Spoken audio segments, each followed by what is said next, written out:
finding the one stone tool that said, oh, this is classic Denby.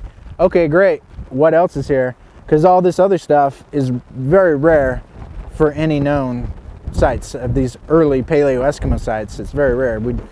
So there's a ton of stuff I'm going to be able to do, not just with organic technology, but with learning about their diet and subsistence strategies in general.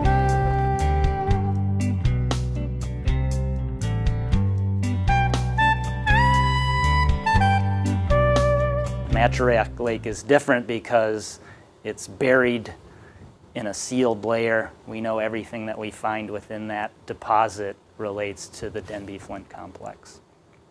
And that makes it very significant. All these unique kinds of information combined at the site make it one of the most significant that we have in the Central Brooks Range and Gates of the Arctic National Park.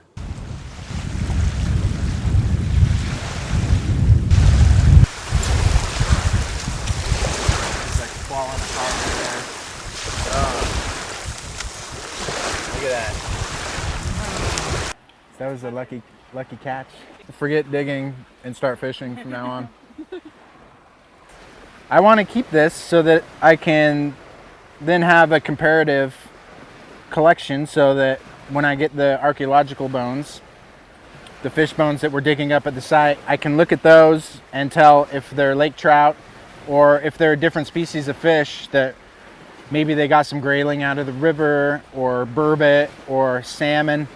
Salmon would actually be really useful to me to know that they were here during the time that the salmon run. Because one of the big things I'm trying to find out is like the time of occupation. It looks like the site was a campsite. We see, the fact that there are food remains there, tools from a variety of different activities. It looks like people spent a significant amount of time there, and was probably a group of people.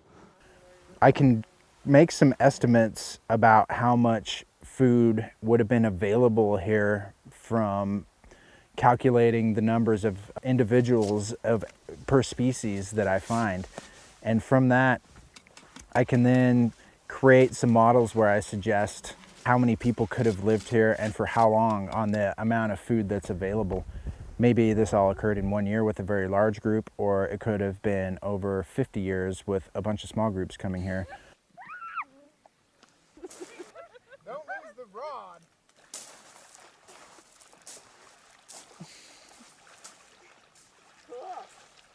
Get a knife, Andy.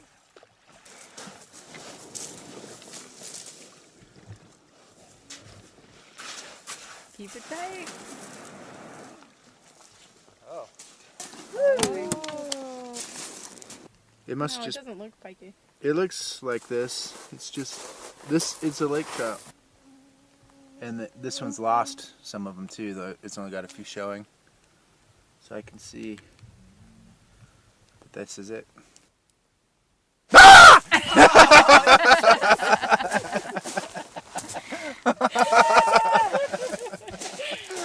Modern humans have essentially been modern human anatomically for the past 100,000 years. A fish that's in the exact same habitat that it's been in for the last 4,000 years isn't going to change so much that, well, the spine would appear significantly different, you know. We did find two other tools that are reminiscent of bone points, which what their actual function is uncertain. I've had some other folks, Herb Mashner has seen similar tools like this in western Alaska in Aleutians that are of a similar age and older that they've interpreted to be part of fishing gear or part of a lycer prong. Yeah, I'm used to those having barbs on them, but yeah, we don't know exactly how these function. They could be foreshafts. We don't think this was the business end of a projectile point. They don't seem to be pointed enough. We have fish bones, so we know they've been catching fish. So a big question is, what's the fishing technology? By a lake, the way I caught the fish was with a spinner, but did they have some kind of spear? Did they have a net?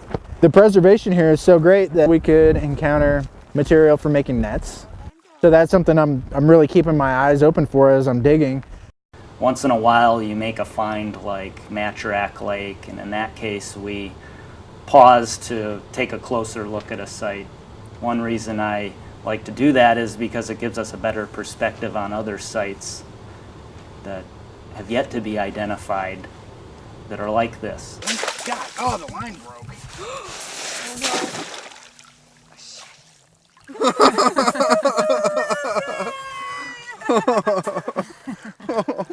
It's a world record catch. Wait in. Wow. This is a record. Some of the organic tools also that we found are very similar to some of the bone tools that are of a similar age and older in the Aleutian Islands. So you start to wonder about these connections between the coastal people, and I imagine all these migrations and just trading relationships that people have had in Alaska for the last 5,000 years. It's pretty amazing.